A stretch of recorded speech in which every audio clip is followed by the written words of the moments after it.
Love that wink at the end. Time now for some of the biggest trending stories you'll want to know today, including why critics are slamming Alec Baldwin's new reality show. It hasn't even premiered yet. It premieres tonight. Plus, why Justin Bieber could be facing one of the most difficult times in his life. NewsNation's entertainment expert Paula Froelich is here to break it down.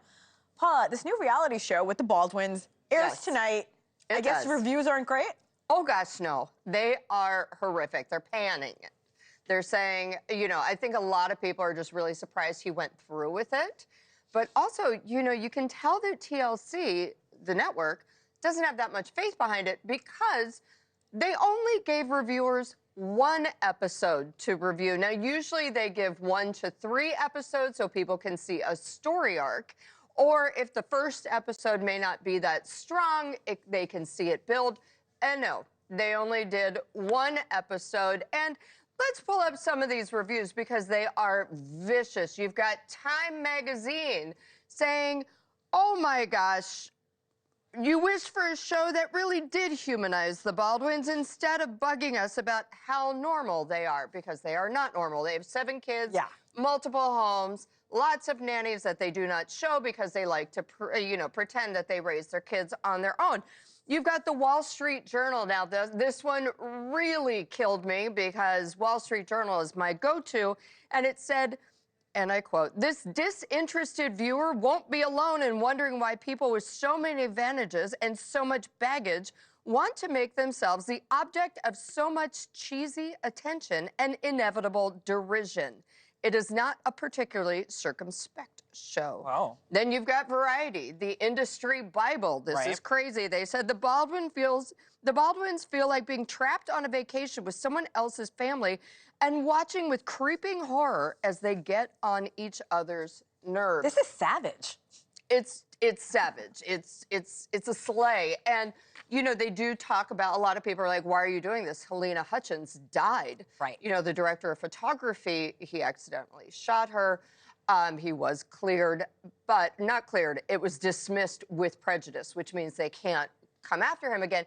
However, their response to it, it feels like they had to address it, which they did. They did. But it feels scripted and it feels tone deaf. What did he say?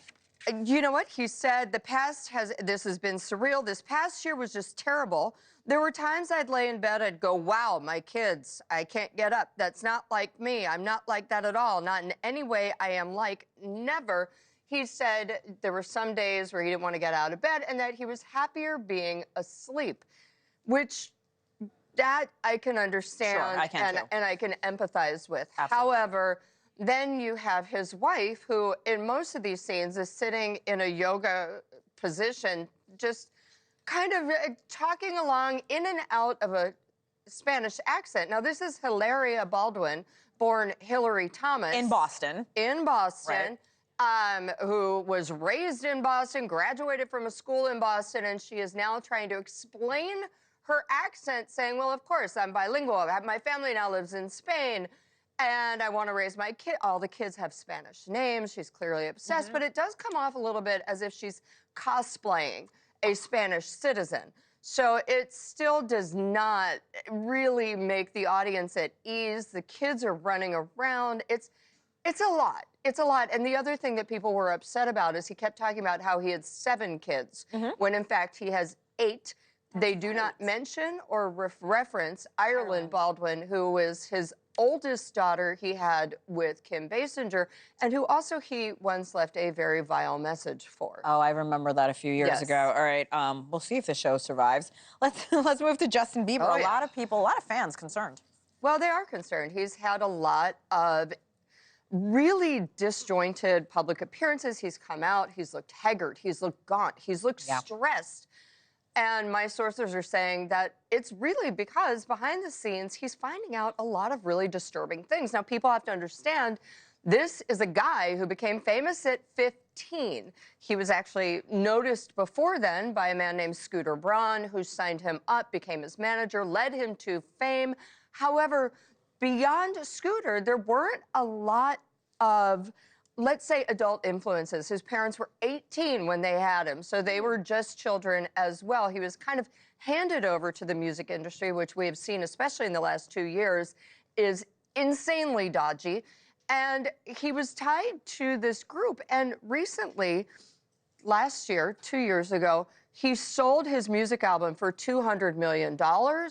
And he had a kind of a business manager, Lou Taylor, who was with Britney Spears, who we may or may not talk about in a minute. And he fired her. He's saying there's a lot of discrepancies going on. He's finding a lot of money. Thanks for watching. Go to joinnn.com to find NewsNation on your television provider. And don't forget to click the red subscribe button below to get more of NewsNation's fact-driven, unbiased coverage.